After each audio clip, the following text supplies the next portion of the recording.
Viewers, we have Darshan from Navi Mumbai with us today, and he's an entrepreneur from marble industry, and he's also part of the association.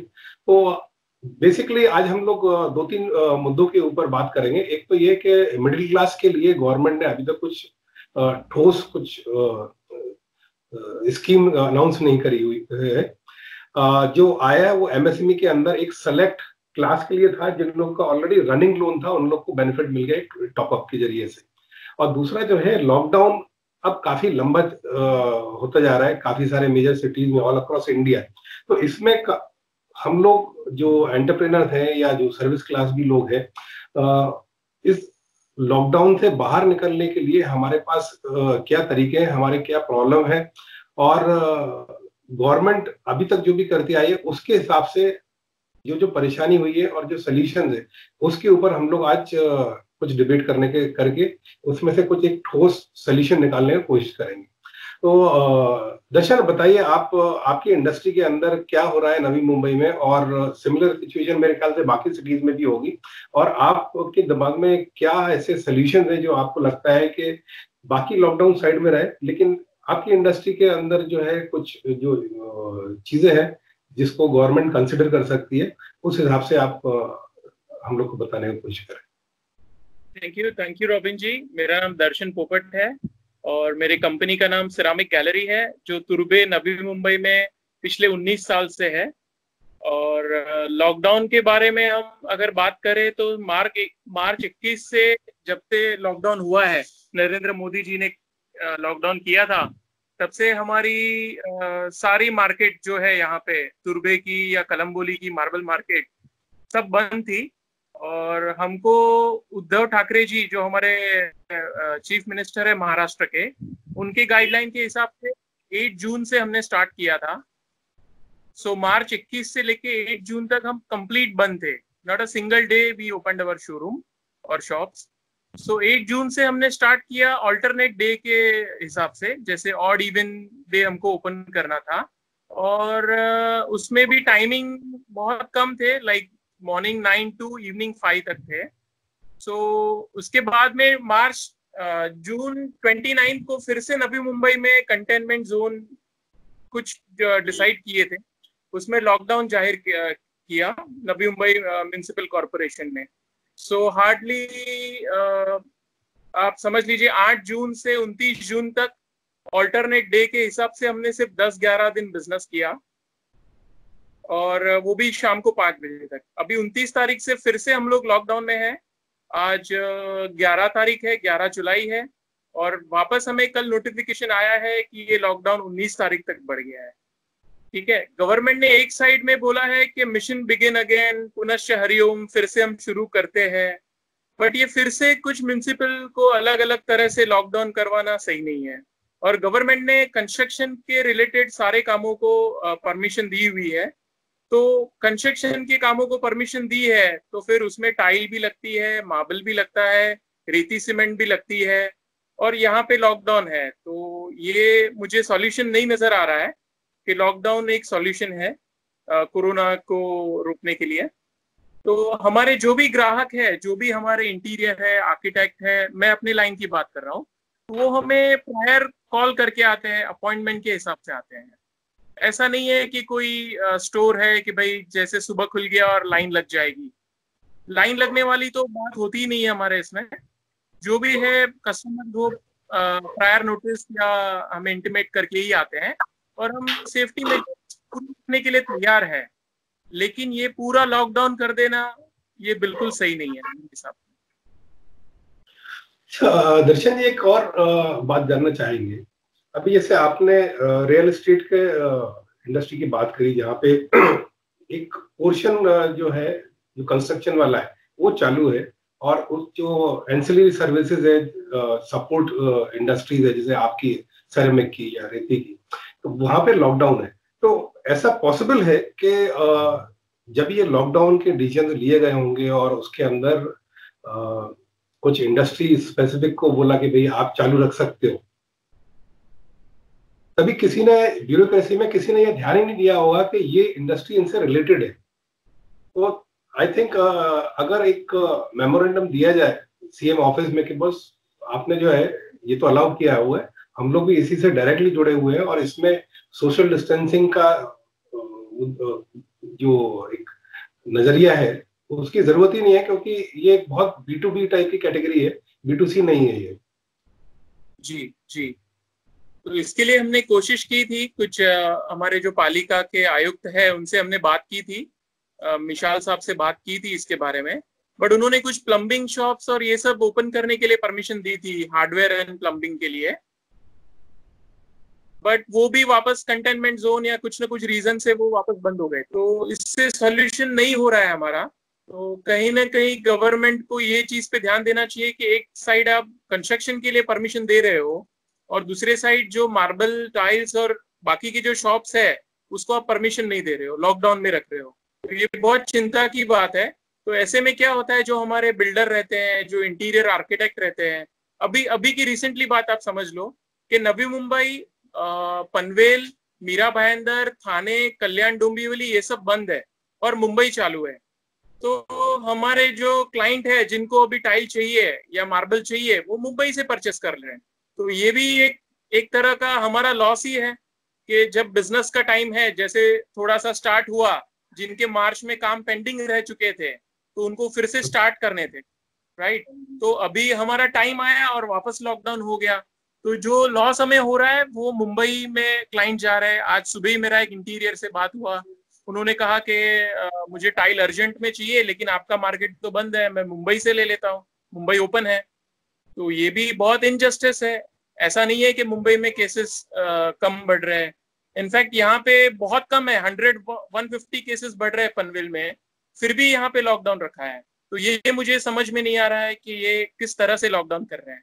इसके अंदर एक pointer जो आ रहा है, जो मैंने कई लोगों से पहले 1-to-1 में बात की थी, पर्सनल डिस्कशन हुए और अभी से आपसे भी जो बात हो रहा है, वो ये है कि जहां भी B2B है वहां पे government can consider giving permission for businesses to reopen and resume their services and whatever way they operate their business in the way pre-lockdown era was happening. जहां B2C है वहां पे obviously there is a threat, तो they can continue. अभी B2B वाला चीज जो है उसके अंदर काफी सारे इंडस्ट्रीज है। तो आपने आपकी एसोसिएशन की तरफ से जो भी आपने अभी किसी का नाम लिया था जिससे आपकी मुलाकात हुई, अभी आपको लगता है कि एक बार फिर अगर चीफ मिनिस्टर से बात किया जाए या उनको पर्सनली एक मेमोरेंडम दिया जाए कि sir please reconsider giving permission to B2B?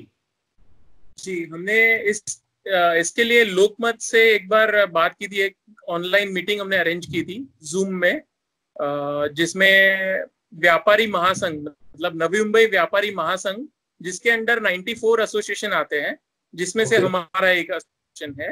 तो उन्होंने ये सब प्रस्ताव रखे थे बट आगे कुछ भी फ्रूटफुल नहीं हुआ है। बस वो न्यूज़पेपर में एक आर्टिकल आ गया और उसके बाद में कुछ भी नहीं हुआ। हमारे एसोसिएशन ने, पूना के एसोसिएशन ने काफी लेटर्स भेजे सीएम को, पालिका आयुक्त को, बट किसी चीज का कोई रिप्लाई हमें नहीं मिला है।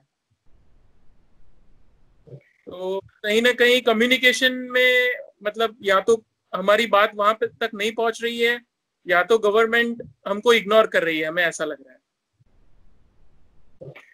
Coming to the central government schemes for families who are below poverty line, अभी उनका जो राशन सप्लाईज है वो नवंबर मंथ तक के लिए दे दिया गया है। उज्ज्वला योजना में उनके सिलेंडर्स वगैरह भी वो ड्यूरेशन बढ़ा दी गई है। तो काफी सारे जो मध्यम वर्गीय परिवार है, मिडिल क्लास फैमिलीज, अभी वो लोग ये डिमांड नहीं कर रहे हैं, बट उनके दिमाग जहन में एक सवाल उठता है कि मिडिल क्लास लोग जो है उनकी याद इलेक्शन के टाइम पे क्यों आती है और बाकी समय पे क्यों नहीं आती है? सर मुझे समझ में नहीं आता है कि या तो व्यापारी जो है इंडिया में, मैंने जब एक स्टडी किया था कि 4 करोड़ व्यापारी है इंडिया में, बट उनको ये नहीं पता है कि 135 करोड़ से 4 करोड़ से कोई फर्क नहीं पड़ेगा, बट 4 करोड़ के आगे जो हमारी फैमिली है, जो हमारे स्टाफ है, वो उसका अगर टोटल लगाएंगे तो वो 40 करोड़ तक जा सकता है। तो अगर, मतलब हमें ये समझ में नहीं आता है कि क्यों व्यापारियों को हर बार इग्नोर किया जाता है। सेंट्रल ने भी जो पैकेज निकाला था 20 लाख करोड़ का, उसमें भी कुछ एमएसएमईज के लिए कुछ स्कीम्स थी, बट ट्रेडर्स के लिए कुछ भी नहीं है, कुछ भी नहीं था उसमें। हम हमारी बैंक में अगर बात करते हैं कि वो इमरजेंसी लाइन क्रेडिट वाला जो स्कीम था, तो उसके बारे में कुछ बताइए, तो वो लोग कुछ भी बात नहीं करते, बस वही पूछते हैं कि आपने मॉनिटोरियम जो था वो बैंक ने दिया था वो लिया है। हमने बोला हाँ लिया है, तो बस हमारे लिए कुछ भी नहीं है। ठीक है, 20% जो एडिशनल था सीसी में, वो भी वो लोग बोल रहे हैं हमारे पास कुछ डाउनलोड्स नहीं आए हैं।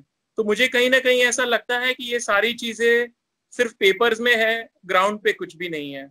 मोदी साहब ने जो ये नवंबर तक राशन के लिए जो बात की है, वो भी कहीं ना कहीं, क्योंकि हम एक फाउंडेशन में भी एक चीफ मेंटर है, फीड पीपल करके हमारा फाउंडेशन है, जिसमें हम लोगों को राशन, अनाज, खाना ये सब बांटते हैं। तो उसमें से हमें बहुत रिक्वेस्ट अभी भी आ रही है कि हमारे पास राशन की दिक्कत है, हमारे पास खाने का प्रॉब्लम है। उनके पास आधार कार्ड है लेकिन फिर भी उनको कुछ नहीं मिल रहा है। तो कहीं ना कहीं ग्राउंड लेवल पे मुझे ऐसा लग रहा है कि प्रधानमंत्री जी को देखना चाहिए कि ग्राउंड लेवल पे वो चीजें पहुंच रही है कि नहीं। काफी इंटरेस्टिंग बात है और शॉकिंग भी है कि जो बीपीएल की बात अभी हम लोग मैं खुद कर रहा था कि भाई उनको राशन फ्री मिल रहा है, और आप बता रहे हैं कि काफी सारे रिक्वेस्ट आपके जो फाउंडेशन है, ट्रस्ट है, उसके पास अभी भी आ रहा है गरीब लोगों से राशन के लिए। तो ये सिर्फ नवी मुंबई स्पेसिफिक है या rest of Bombay, Thane limits, वहां पे भी इस टाइप के आपके पास कंप्लेंट आए हैं? सभी जगह से आ रही है सर, सभी जगह से ये रिक्वेस्ट आ रही है। मुंबई से आ रही है, नाला सोपारा से आ रही है, और मतलब काफी जगह से आ रही है, मुंबई से आ रही है। तो या तो ऐसा है कि ये लोग जो है वो यूपी बिहार के हैं और इनके पास जो आधार कार्ड है वो वहां के है, तो राशनिंग ऑफिस वाले बोल रहे हैं कि आपके पास राशन कार्ड होना चाहिए या तो यहाँ का आधार कार्ड होना चाहिए, इसके बेस पे हम आपको दे सकते हैं। तो ये समस्या हमें है। अभी लोकल एक किस्सा मेरे पास आया कि पनवेल के कुछ ऑटो रिक्शा वाले हैं जो यहीं के हैं, महाराष्ट्र के हैं, पनवेल के हैं। तो वो भी बोल रहे थे कि हम लोग राशनिंग ऑफिस में गए थे, लेकिन उनकी यहाँ पे आप जाओ तो एक तो बहुत लंबी लाइन रहती है, और जाओ तो भी बोलते हैं आज खत्म हो गया या आज इतना ही मिलेगा, वैसे कर रहे हैं। तो मतलब मुझे समझ में नहीं आ रहा है कि कुछ क्लैरिटी देनी चाहिए गवर्नमेंट को कि ये जो भी नवंबर तक मोदी जी ने स्कीम दी है, इसके बारे में कुछ क्लैरिटी देनी चाहिए कि किस तरह से इसको एग्जीक्यूट किया जाए। Got it. तो ये बहुत जरूरी है कि एक प्लान होना चाहिए कि किस तरह से, किसको कांटेक्ट करना है आपको, या कलेक्टर का काम है या प्रशासन का काम है या स्टेट गवर्नमेंट का काम है, जो भी है क्लैरिटी होनी चाहिए। Got it. Execution is becoming a barrier for some good schemes. Right. और सर आज भी एक 6:30 को हमारी वापस एक जूम मीटिंग है, व्यापारी महासंघ के जो हमारे अध्यक्ष है उन्होंने अरेंज की है। तो उसमें भी हम एक्सपेक्ट कर रहे हैं कि कुछ लॉयर्स और कुछ न्यूज़पेपर वाले भी हैं जो हमारे पॉइंट्स को फिर से उठाएंगे। बिकॉज ये लॉकडाउन में ऐसा हो रहा है कि हम लोग कहीं मिल नहीं पा रहे हैं, मिल के कहीं समझो जाना है, किसी को मिलना है, तो ऐसे हम कर नहीं पा रहे हैं बिकॉज ऑफ लॉकडाउन। सो ये लॉकडाउन हम लोग अपोज कर रहे हैं जो नवी मुंबई में लगाया गया है और उसको एक्सटेंड किया गया है, उसको हम लोग अपोज कर रहे हैं। जो 13 तक था वो 19 तक चला गया है, और पता नहीं 19 से वापस 31 जुलाई तक चला जाएगा। ये जुलाई महीना भी पूरा लॉकडाउन में चला जाएगा। तो ये किस तरह का आगे, मतलब मुझे समझ में नहीं आ रहा है कि किस तरह से हम अपना बिजनेस चलाएं, जो इलेक्ट्रिसिटी बिल है वो भरे, एक पर्सनल लेवल पे देखे तो अपना घर चलाए, एजुकेशन का एक्सपेंस उठाए, जीएसटी पे करे, कैसे करे वो समझ में नहीं आ रहा है। ये आपने जो भी अभी मुद्दे उठाए, ये प्रैक्टिकली जितने भी लोग बिजनेस में हैं या जिन लोग के जॉब गए हैं या फिर जिनकी सैलरी रिड्यूस हुई है, सबके ऑलमोस्ट कुछ ना कुछ मिलते मिलते अनुभव है, और सब लोग जो है कुछ ना कुछ गवर्नमेंट से रिलीफ चाह रहे हैं। तो यहाँ पे before I sum up, I'd like to make one recap of the entire discussion which I had with you and with other people of the record. The state government and the central government has to think about a permanent solution two ways. One, for the entrepreneurs जो B2B है उसमें बहुत सारी categories है। तो जहां भी लोग B2B में प्रायर अपॉइंटमेंट से मिलते हैं, जहां भी उन लोग के पास सोशल डिस्टेंसिंग का कभी भी इश्यू नहीं आने वाला है या कोरोना स्प्रेड होने का इश्यू नहीं आने वाला है, वो इंडस्ट्रीज को गवर्नमेंट ने कंसिडर करना चाहिए to give relief so that they can resume their business as a normal entity the way they were functioning prior to the lockdown period. Second is जो लोग मिडिल क्लास में हैं, जिनके job गए हैं, जिनकी सैलरीज रिड्यूस कर दी गई है या फिर एंटरप्रेन्योर हैं, लॉकडाउन की वजह से उनके रिकवरी नहीं हुई है, मार्केट ने उन लोग के पेमेंट्स होल्ड करे हुए, उनके लिए भी गवर्नमेंट को बहुत क्लियर कट कुछ सोल्यूशन लेके आना चाहिए। Nobody is asking for freebies, people are asking for some kind of relief. Maybe the relief which people have given me few pointers, उसमें है आप GST को 3 महीने के लिए कर दीजिए, अभी 20 तारीख को देना पड़ता है, whether the payment comes or not, so that is going to be a big relief for the business class. Second is जो भी लोग middle class के हैं and for whatever reason they are not able to sustain their lifestyle, they should be given a 1 year or 2 year ration card which is the same BPL ration card, but a temporary ration card for a period of 1 to 2 years. So if they feel they can make good use of that ration card, at least घर में ration का उनका headache खत्म हो जाएगा. Third is education. इंसान खाए या नहीं खाए लेकिन बच्चों के अंदर कॉम्प्रोमाइज नहीं करता है. So what people are demanding is कि मेरा बच्चों का जो एजुकेशन है उसका जो भी फीस है by default it gets converted into education loan with a moratorium period of 1.5 to 2 years. So ये सिर्फ pointers है.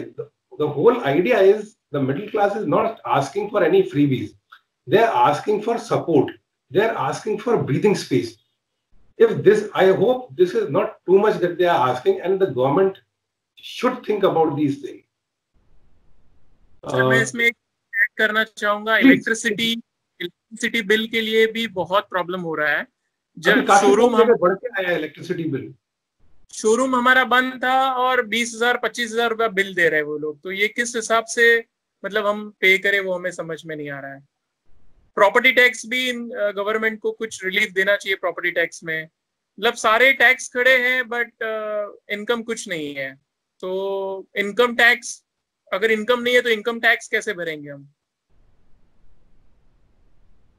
That's precisely the issue and the problem which people are facing, especially the middle class. So I hope the government considers these kind of serious issues. And once again I repeat, middle class is not asking for favors and freebies. They are asking for support, nothing else, just support.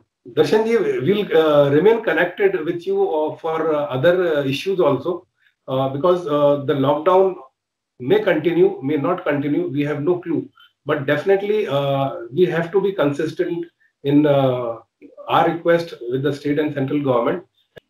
Let's hope for the best. Right. Thank you so much. Thank you. Thank you.